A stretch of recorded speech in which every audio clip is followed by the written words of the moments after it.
सहकारी मित्रांनो नमस्कार. मी श्रीकांत तानिखिंडी, गुरु अकॅडमी पुणे ऑनलाईन क्लासेस घेतो. माझा परिचय मी यापूर्वी च्या सर्व व्हिडिओमध्ये मी करून दिलेला आहे. मागच्या वेळेला मी असं बोललो होतो की सहकार क्षेत्र हे जे डिसिप्लिन आहे, हे जी फॅकल्टी आहे, तुम्ही जर पेपरमधल्या जाहिराती बघितल्यात तर त्यात ज्या असंख्य प्रकारचे कोर्सेस 50-60 प्रकारचे जे कोर्सेस असतात त्याच्यामध्ये सहकाराचा उल्लेख कुठेही नसतो. याचं एक कारण असं आहे की या संबंधीचा अवेअरनेस समाजामध्ये, शैक्षणिक क्षेत्रामध्ये कमी आहे, नाहीच आहे असं म्हटलं तरी हरकत नाही. त्यामुळे तुम्हालाही या सहकाराच्या क्षेत्राबद्दल मनात साशंकता निर्माण होते आणि आहे. त्यामुळे ती साशंकता दूर करण्याचं काम मी प्रामुख्याने करतो आहे.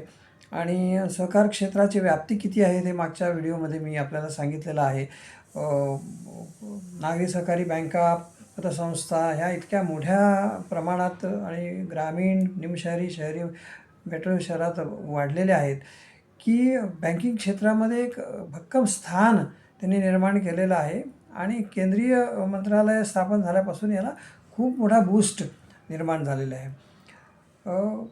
आज मी प्रामुख्याने GDCA government diploma in cooperation and accounts हा जो डिप्लोमा आहे 1 वर्षाचा, जो डिस्टन्स एज्युकेशनच्या माध्यमातून म्हणजे घरी बसून तुम्हाला अभ्यास करायचा आहे, कुठल्याही कॉलेजला अटेंडन्स द्यायची गरज नाही आहे, फिजिकली जायची गरज नाही आहे. फिजिकल क्लास जर काही असतील तर ते प्रायव्हेट कोचिंग क्लास असतील, त्या घरी बसून अभ्यास करायचा. आणि माझ्यासारखे जे काही अकॅडमीज आहेत जे किंवा माझ्यासारखे जे काही एक्स बँकर्स आहेत जे विद्यार्थ्यांना ऑनलाईन मार्गदर्शन करण्याची त्यांनी सुविधा दिलेली आहे. तर असं जे सहकार क्षेत्र आहे त्या सहकार क्षेत्रातला हा सहकार खात्याने तयार केलेला government diploma in cooperation and accounts असं त्याचं टायटल आहे. यातलं पहिलं टायटल हे कोऑपरेशनच्या संदर्भात आहेत. आणि जर तुम्ही त्याचा जर सिलेबस बघितला तर जे 5 विषय आहेत ते कोऑपरेशनशी अत्यंत निगडीत आहेत. आणि एक विषय जो आहे तो नंतरच्या भागाबद्दल आहे, म्हणजे तो अकाउंट संबंधात आहे, जमा खर्चाबद्दल आहे, हिशोबलेखनाबद्दल आहे, अकाउंटिंगबद्दलच आहे. त्यामुळे कोऑपरेशन हा भाग त्याच्यामध्ये जवळजवळ 80% आहे आणि 20% अकाउंट्स आहे असं आपल्याला म्हणायला हरकत नाही. GDCA हा पूर्ण करण्यासाठी आपल्याला पदवीधर असावं लागतं. कुठल्याही क्षेत्रातलं पदवी आपली असली तरी चालू शकते. आणि या जे 6 विषय आहेत त्या 6ही विषयामध्ये आपल्याला म्हणजे GDCA CHM असा जो विषय आहे, असा जो डिप्लोमा आहे प्लस सर्टिफिकेशन आहे, त्याच्यामध्ये प्रत्येक आपल्याला विषयाला 40 गुण उत्तीर्ण होण्यासाठी मिळवावे लागतात. आणि यातलं फक्त जर तुम्ही GDCA सर्टिफिकेट जर तुम्हाला मिळू शकतं ज्यावेळेला CHMचे जे 3 विषय आहेत, अत्यंत महत्त्वाचे विषय आहेत, कॉमर्स बेस्ड आहेत, टेक्निकल आहेत, ते म्हणजे cooperative housing society management, second is audit आणि थर्ड इज अकाउंटन्सी. ह्या 3 विषयामध्ये जर तुम्ही पास झालात 6पैकी त्या 3मध्ये तरच आपल्याला GDCAचं डिप्लोमाचं हे पण मिळतं, दाखला पण मिळतो आणि CHMचं सर्टिफिकेशनही मिळतं. या तिन्हीमधला हे जे 3 विषय मी सांगितले CHM, ऑडिट आणि अकाउंट्स, यातला एक जरी विषय राहिला तरी CHMचं सर्टिफिकेशन तुम्हाला मिळत नाही. पुढील वेळेस तुम्हाला पुन्हा परीक्षा द्यावी लागते.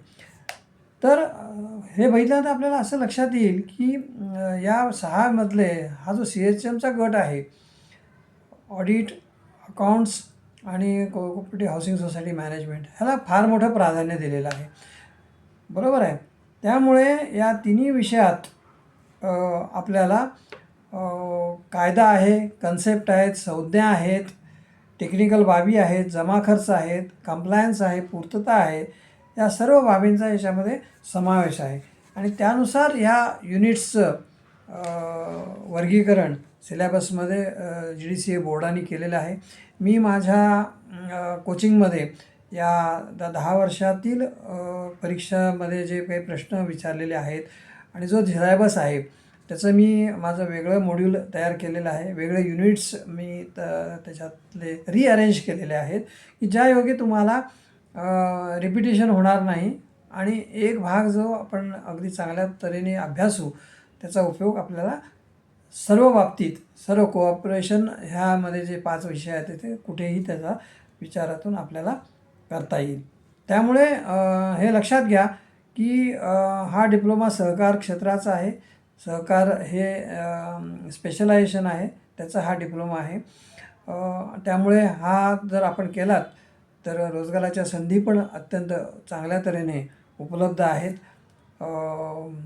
पुढील व्हिडिओमध्ये मी या जे 6 विषय आहेत त्यातले प्रत्येक विषयाच्या संदर्भातला त्याचा ढाचा कसा आहे, पेपर रचना काय आहे, काय विचारलं जातं, अभ्यास कसा करावा आणि यातले युनिट्स कुठले अत्यंत महत्त्वाचे आहेत या संबंधीचं मी मार्गदर्शन करायला सुरुवात करणार आहे.